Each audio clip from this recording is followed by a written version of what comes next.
اللہ کے رسول نے ان کو کھجور کی چھال سے بھرا ہوا چمڑے کا ایک تکیہ دیا، اور اسی طریقے سے 2 چکیاں دی آپ نے اور 2 مشکیزے دیے، اور پہلے ہی دن انہوں نے اللہ کے نبی صلی اللہ علیہ وسلم کے لیے کھانا بنایا۔ حضرت ام سلمہ کھانا بنانے میں ماہر تھی، پہلے دن انہوں نے اللہ کے رسول کے لیے کھانا بنایا۔ اللہ کے رسول کے جو حجرے تھے، آپ کی ازواج مطہرات کے حجرے کیسے تھے؟ علامہ ابن سعد نے نقل کیا ہے کہ کچی اینٹوں کی دیوار تھی، کھجور کے چھپر کی چھت تھی، اور دروازے پر ایک ٹاٹ لٹکا تھا 2x5 کا، 2 فٹ چوڑا 5 فٹ لمبا۔ یہ اللہ کے رسول کا حجرہ تھا۔ ولید بن عبد الملک کے زمانے میں جب مسجد نبوی کی توسیع ہونے لگی تو ولید بن عبد الملک نے حکم دیا کہ یہ حجرے توڑ کر کے ان کو مسجد میں شامل کر دیا جائے، مسجد کو اور تھوڑا بڑھا دیا جائے۔ تو جب یہ حجرے توڑے جا رہے تھے، اہل مدینہ زار و قطار رو رہے تھے، اور سعید ابن مسیب جو اس دور کے ایک بہت بڑے اللہ والے تھے، تابعین کے سردار تھے، سعید بن مسیب کا جملہ تھا، انہوں نے کہا تھا کہ واللہ لوددت انہم لو ترکوہا، اللہ کی قسم میں تو چاہتا ہوں کہ رسول کے ان حجروں کو اسی طرح برقرار رکھا جائے تاکہ آنے والی نسلیں دیکھیں کہ مال اور دنیا کی دولت کو پانے کے لیے لوگ اتنا ایک دوسرے سے لڑتے ہیں اور ایک دوسرے سے اتنا مرتے کٹتے ہیں، ذرا دیکھیں کہ ان کے رسول کے کمرے کیسے تھے اور رسول کی زندگی کیسی تھی۔ میں تو چاہتا تھا کہ اللہ کے رسول کے حجرے اپنی جگہ برقرار رہے۔ یہ زندگی گزاری تھی اللہ کے رسول کی بیویوں نے۔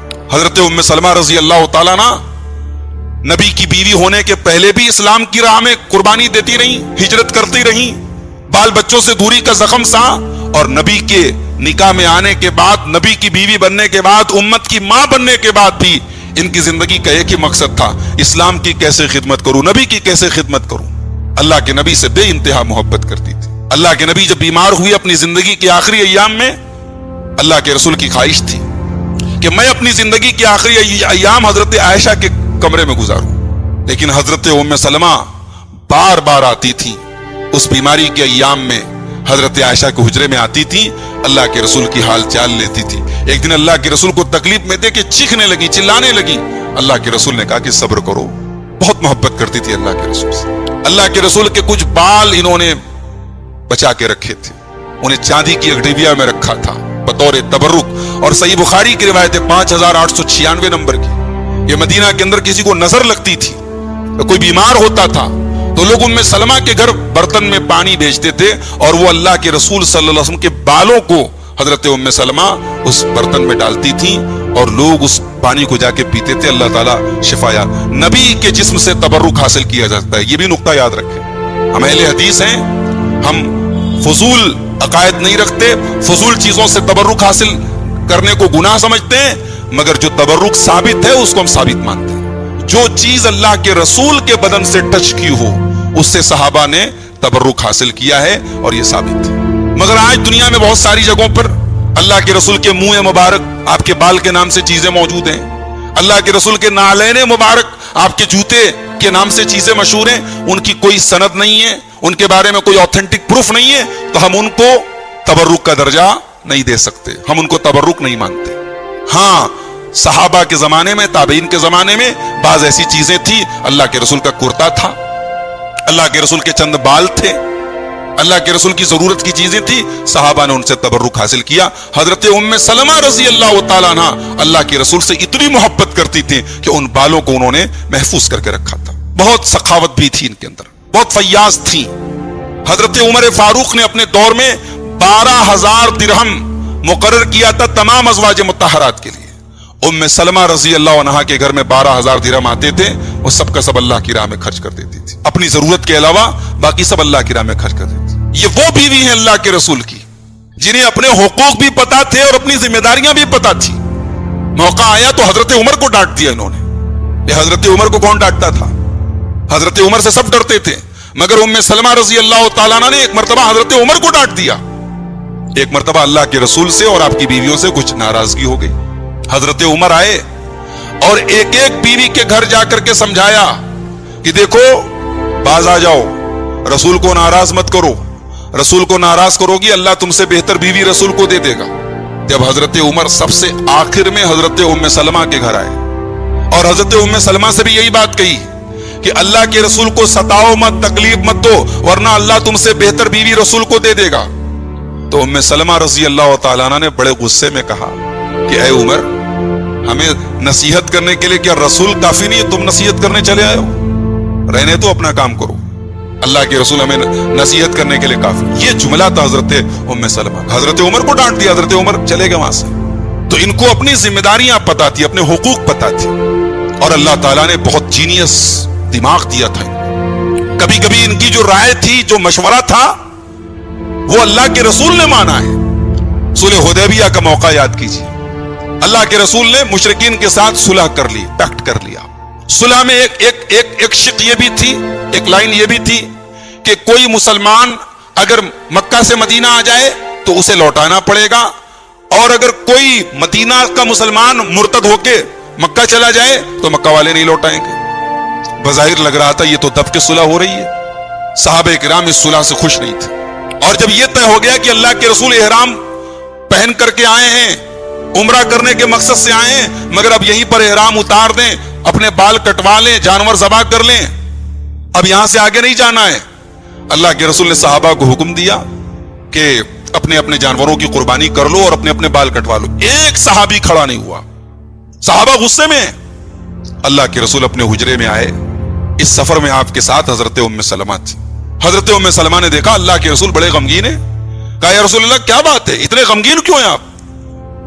کہا کہ ام سلمہ، آج پہلی مرتبہ ایسا ہوا ہے کہ میری بات میرے صحابہ نے نہیں مانی۔ میں نے کہا کہ اپنے بال کٹوا لو، اپنے جانوروں کو ذبح کر لو، کوئی تیار نہیں ہے۔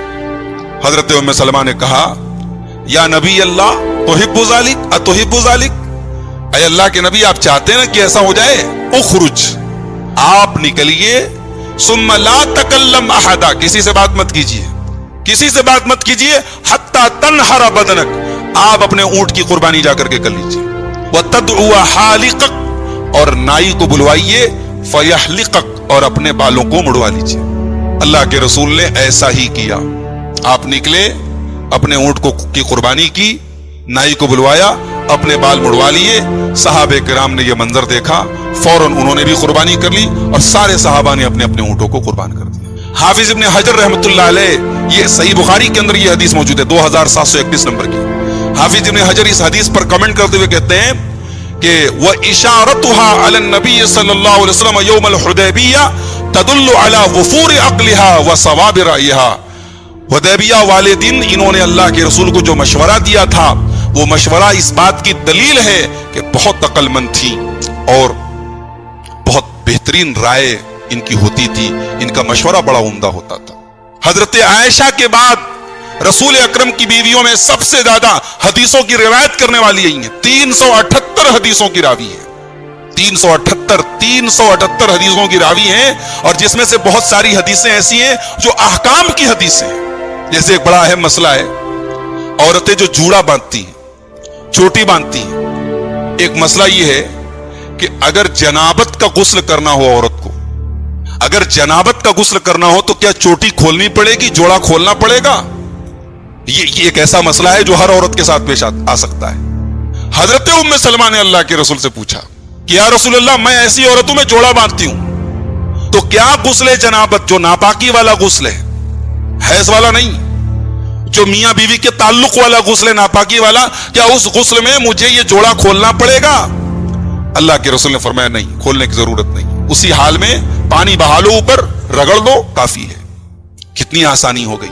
حیض کا غسل جب عورت کرے گی تو اس میں جوڑے کا کھولنا ضروری ہے، اور اس کی حکمت علماء نے یہ بتائی ہے کہ حیض کا غسل مہینے میں ایک بار کرنا ہے، اور اس غسل کی حاجت کبھی بھی پیش آ سکتی ہے، اس لیے شریعت نے عورت کو آسانی دی۔ تو اس طریقے کے اہم مسائل میں حضرت ام سلمہ رضی اللہ تعالیٰ عنہ نے اللہ کے رسول سے رجوع کیا اور اللہ کے رسول سے پوچھا، اللہ کے رسول نے ان کو بتایا۔